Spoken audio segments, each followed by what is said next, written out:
Okay, and I've got the chat up as well, so if anyone needs to say anything, just let me know. So, hi everyone, my name's Laura. I am going to be giving a talk today about amblyopia, so thank you so much for having me, and thank you for joining us this morning. I thought I'd actually just start with a little bit about myself, that way I can work in my disclaimer that I'm actually not an ophthalmologist yet. So I'm just finishing my F2 at the Royal London, and come August would have spent 8 months in paediatric emergency medicine. Prior to this job, I had actually never even given pediatrics a second thought, but and I was always quite intimidated by it as well. But despite that, pediatrics has often cropped up in my research interests, and the main reason for that is largely my interest in neuroplasticity, which, of course, children, their neuroplastic capacity and that really incredible, like, exponential plasticity in their learning and development that they have, that allows them to mold their brains so effectively, is fascinating. And what's exciting about that is these new technologies, in particular things like virtual reality, which we'll be touching on today. We're really seeing an emergence of in ways that we can harness plasticity, and importantly, at home. And so that's why I felt like this topic of amblyopia was actually very much suited to a developmental / community pediatrics week. So I hope this is helpful, and I'm happy to answer any questions as best I can, but obviously if it's anything specialist, I'm more than happy to let you know if I don't know the answer, and get back to you if I can look that up for you. So the level 1 outcome for today really is just to understand a bit about amblyopia, and within that to appreciate that it's a preventable cause of blindness in children. And we're not talking about some rare genetic mutation or congenital defect. We're talking about a condition that accounts for roughly 60% of visual disorders in children that are preschool and school aged. And it's so pervasive because amblyopia is a state where an eye that should otherwise be fully functional, i.e. that has no organic disease of the globe or the visual pathways that would otherwise render it blind, loses vision. And that's because amblyopia is a cortical blindness. It occurs when the brain shuts off the signals from an eye. And that can occur for a number of reasons, and from a number of what are called amblyogenic factors. So as we've already alluded to, neuroplasticity plays a key role here. So the critical period of visual development lasts from the moment we're born up until about the ages of 6 or 7. And there's more and more evidence, obviously, now that plasticity still plays a role even as we age. But those early years really represent quite an all or nothing approach to vision, and particularly those first 6 months are really important in the development of amblyopia. So within that time frame, the brain is essentially developing the visual pathways and learning how to interpret the signals that are coming from the eye. And if for any reason that process is disrupted, then visual development is incomplete, which essentially equals amblyopia. And it usually occurs when there's a mismatch between the input of the eyes. So there's something in the eye which is significant enough to impact on the signals getting to the brain, but not detrimental enough a pathology on its own to organically cause blindness in that eye, if that makes sense. And so amblyogenic factors are quite interesting, and I think they're interesting to categorize them by the detrimental effect that they actually have. And there are 3 main types. So there's form sense deprivation, there's light deprivation, and there's abnormal binocular interactions. And so this form sense deprivation occurs when you have either very high refractive error in both eyes or unequal refractive error, where essentially one image is projected clearer than the other, and that leaves the other image as essentially a shapeless blob, and that's why it's form deprivation. And I always think of my dad with this, where he was shocked to find that trees have leaves rather than just being large green blobs when he got his first pair of glasses as a child. So that's form deprivation. The second one is light deprivation, that occurs with things like congenital cataracts and retinoblastomas that physically block this light from hitting the retina.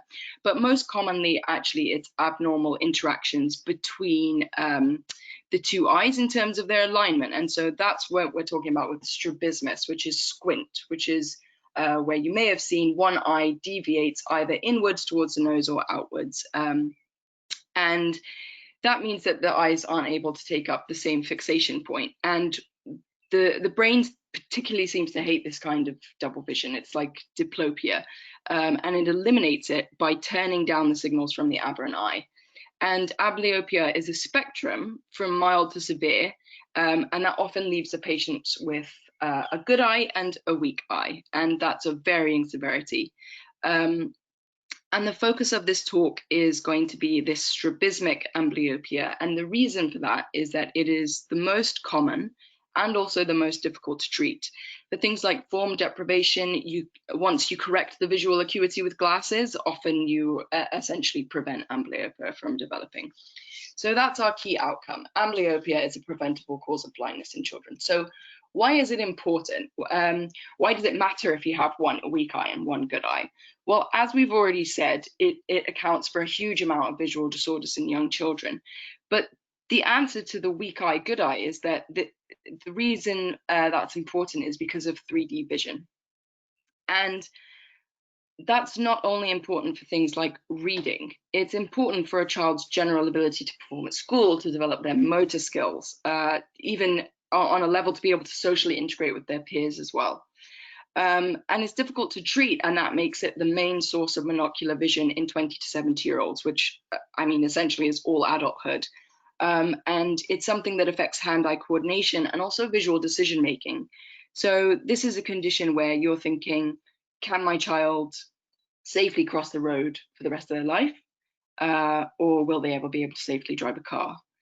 And crucially, those things are preventable and they are treatable. So we could actually stop this being a main source of monocular vision. We could help people improve their visual decision making and help children with schoolwork and everything like that. So how do we treat amblyopia at the moment? The mainstay of treatment is occlusion therapy, which is the patch that you can see on the far left of the screen there. And you use these patches, you put them over the good eye, and that's to promote the use of the weak eye. And children often have to wear these patches for hours, 2 to 6 hours, depending on the severity, and that's 6 hours for often the most severe amblyopia.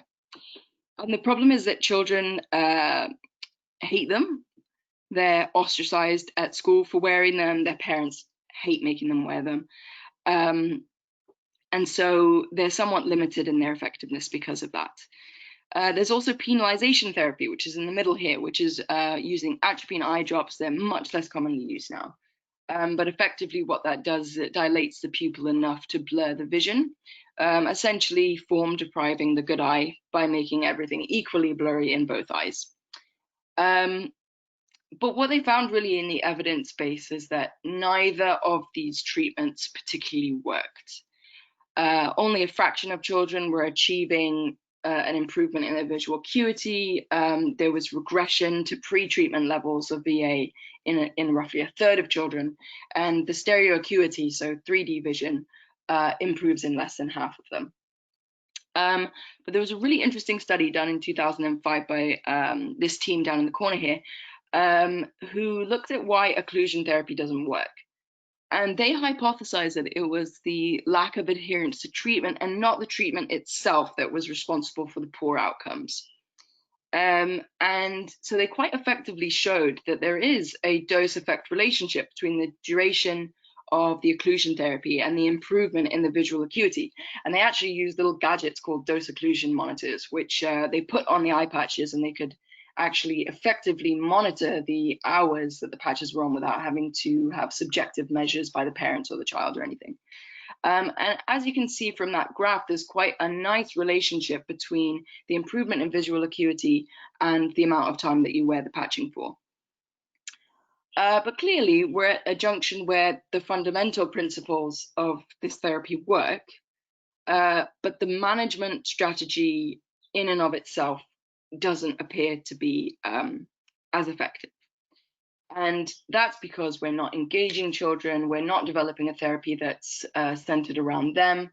And so we need to be thinking about other things that we can do. And that's where we get, for me, to the more exciting part. So this is where we get into virtual reality. So here, for anyone who's not used a virtual reality headset, they are essentially a TV screen that you can place over your eyes.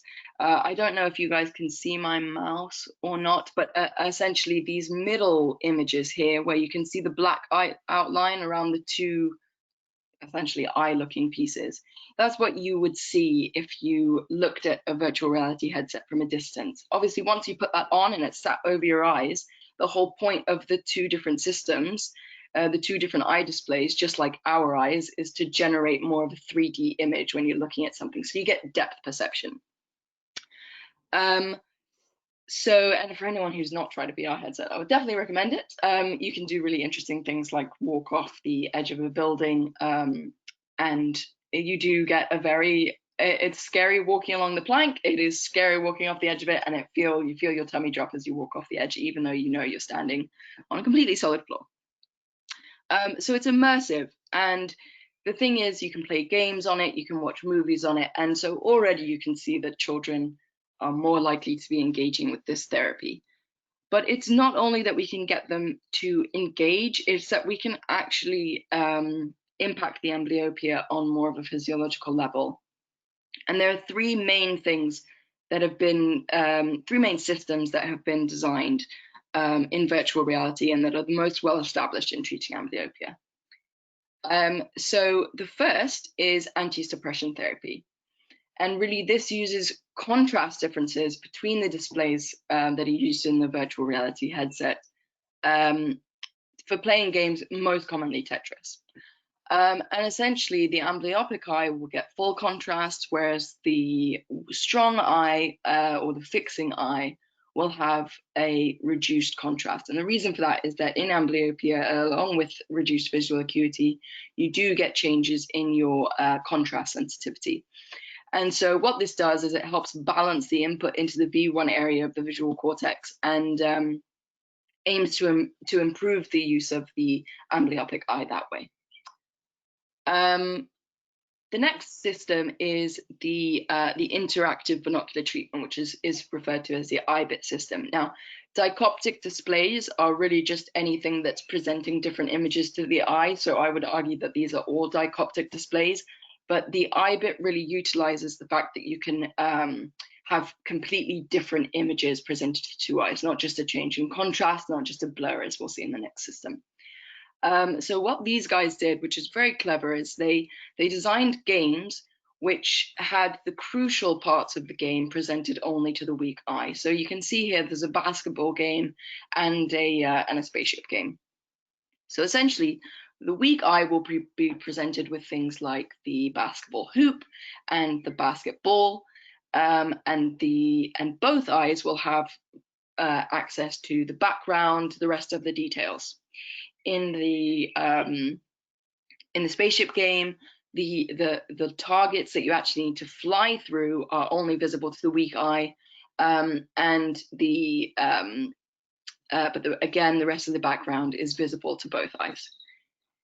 In the final system is the balanced binocular viewing, which most often takes the form of children sitting at home watching a video in virtual reality, where they just use Gaussian blur to make one of the images blurred, essentially equivalent to atropine therapy, but quickly reversible.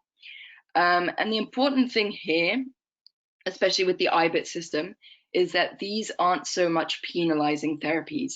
One of the problems with conventional treatment in amblyopia is the detriment to the good eye that's possible to incur. And these systems, particularly the IBIT, avoid that by presenting two full displays to the children. And so the results in these systems have been so far extremely good. And obviously, as with anything, they need further investigation, they need more randomized controlled trials, they need less heterogeneous samples, but they're showing already that adherence to treatment can be as high as over 90%, and that's compared to less than 50% in children with conventional treatment. And those results are translating into improvements. So improved stereo acuity, improved visual acuity, importantly, low recurrence rates, even at 10 to 14 weeks post-treatment, which is something you don't tend to get with conventional therapy. And it's home-based and it's individualized. And the reason for that is children can choose their own movies, they can choose what games they play, they can really engage in their own therapy. And I mean, particularly in the context of this being a community week, I think that really that's a gold standard aspiration for community care, engaging patients in their own treatment, and then allowing those improvements from home. So that is really all that I had to say. If there's any questions, let me know in the chat. And then finally, to go over the take-home messages. Amblyopia has a significant impact on life, on quality of life for children, and as they grow older. It can affect things like their performance at school, their social integration, the development of motor skills. Their entire 3D representation of the world is at risk, and with that, hand-eye coordination, reading, and visual decision-making, things as basic as crossing the road or driving a car, are impacted. And we have so much room to improve. Conventional treatments at the moment, they lack adherence, they have poor outcomes, but we know that there is this dose-effect relationship, and what that means is that I feel we should really be pushing for these sorts of therapies to become available. And that leads us on to our final take-home message, and our main outcome for today is that amblyopia is preventable. We have the means to prevent it in a meaningful way that are emerging, and I think that we should really embrace those to every extent that we can. So that's everything I have to say. There's just a question from Harris. Thanks, Laura. How far are we being able to provide this on the NHS? And could parents purchase a system themselves?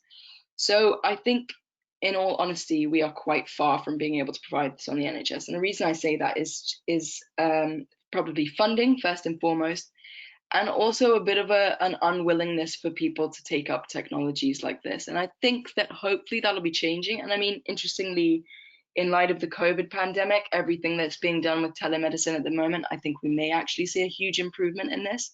And it seems like a perfect time to renew interest in this research area.